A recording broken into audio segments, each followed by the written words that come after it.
Praise the Lord. ஆதியாகமம் 35ஆம் அதிகாரம்.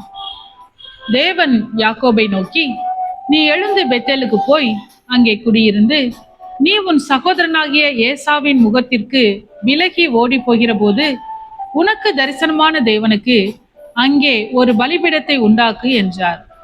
அப்பொழுது யாக்கோபு தன் வீட்டாரையும் தன்னோட கூட இருந்த மற்ற அனைவரையும் நோக்கி, உங்களிடத்தில் இருக்கிற அந்நிய தெய்வங்களை விலக்கி போட்டு உங்களை சுத்தம் பண்ணி கொண்டு உங்கள் வஸ்திரங்களை மாற்றுங்கள். நாம் எழுந்து பெத்தேலுக்கு போவோம் வாருங்கள். எனக்கு ஆபத்து நேரிட்ட நாளில் என் விண்ணப்பத்துக்கு உத்தரவு அருளி செய்து நான் நடந்த வழியிலே என்னோட கூட இருந்த தேவனுக்கு அங்கே ஒரு பலிபீடத்தை உண்டாக்குவேன் என்றான். அப்பொழுது அவர்கள் தங்கள் கையில் இருந்த எல்லா அந்நிய தெய்வங்களையும் தங்கள் காதணிகளையும் யாக்கோபிடத்தில் கொடுத்தார்கள். யாக்கோபு அவைகளை சீகேம் ஊர் அருகே இருந்த ஒரு கர்வாலி மரத்தின் கீழே புதைத்து போட்டான். பின்பு பிரயாணம் புறப்பட்டார்கள். அவர்களை சுற்றிலும் இருந்த பட்டணத்தாருக்கு தேவனாலே பயங்கரம் உண்டானதினால் அவர்கள் யாக்கோபின் குமாரரை பின்தொடராதிருந்தார்கள். யாக்கோபும் அவனோட கூட இருந்த எல்லா ஜனங்களும் கானான் தேசத்தில் உள்ள பெத்தேல் என்னும் லூசுக்கு வந்தார்கள். அங்கே அவன் ஒரு பலிபீடத்தை கட்டி தன் சகோதரனுடைய முகத்துக்கு தப்பி ஓடின போது அங்கே தனக்கு தேவன் தரிசனமானபடியால் அந்த ஸ்தலத்திற்கு ஏல்பெத்தேல் என்று பெயரிட்டான்.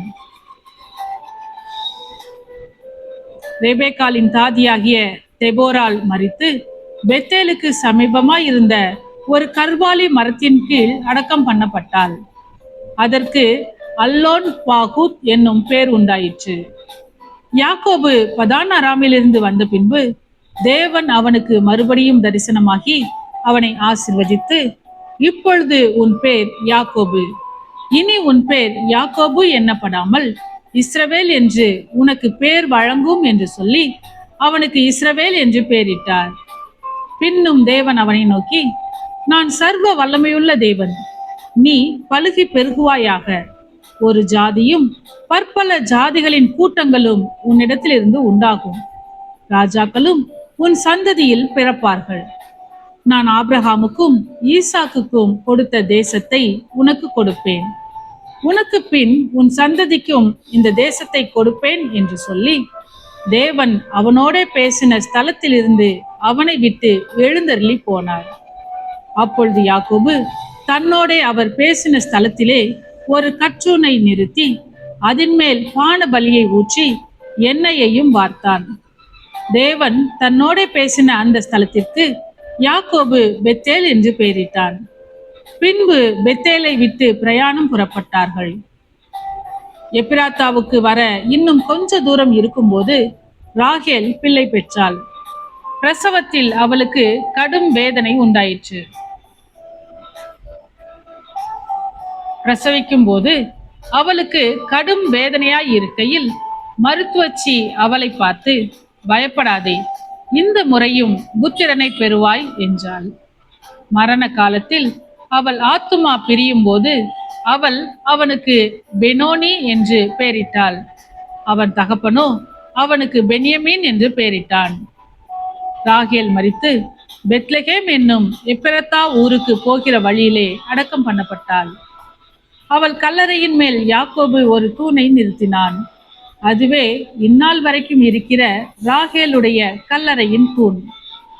இஸ்ரவேல் பிரயாணம் பண்ணி ஏதேர் என்கிற கோபுரத்துக்கு அப்புறத்தில் கூடாரம் போட்டான்.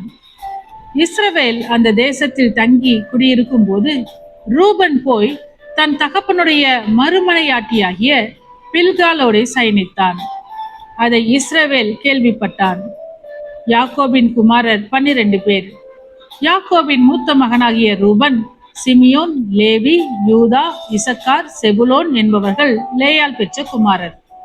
யோசேப்பு, பென்யமீன் என்பவர்கள் ராகேல் பெற்ற குமாரர். தான், நப்தலி என்பவர்கள் ராகேலுடைய பணிவிடைக்காரியாகிய பில்கால் பெற்ற குமாரர்.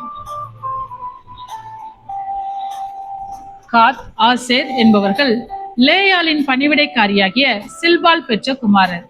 இவர்களே யாக்கோபுக்கு பதான் அராமிலே பிறந்த குமாரர். பின்பு யாக்கோபு அர்பாவின் ஊராகிய மம்ரேக்கு தன் தகப்பனாகிய ஈசாக்கின் இடத்தில் வந்தான். அது ஆபிரகாமும் ஈசாக்கும் தங்கியிருந்த எபிரோன் என்னும் ஊர். ஈசாக்கு விருத்தாப்பியமும் பூரண ஆயுசும் உள்ளவனாகி 180 வருஷம் ஜீவித்திருந்து பிராணன் போய் மரித்து தன் ஜனத்தாரோட சேர்க்கப்பட்டான். அவன் குமாரராகிய ஏசாவும் யாக்கோபும் அவனை அடக்கம் பண்ணினார்கள். ஆமென். கர்த்தாவே, உம்முடைய வசனம் என் கால்களுக்கு தீபமும் என் பாதைக்கு வெளிச்சமுமாய் இருக்கிறது. இருளான என் வாழ்க்கையிலே வெளிச்சமாய் நீர் தந்த வசனத்தை தினமும் படித்து வாழ்வில் இடராமல் நடப்பேன்.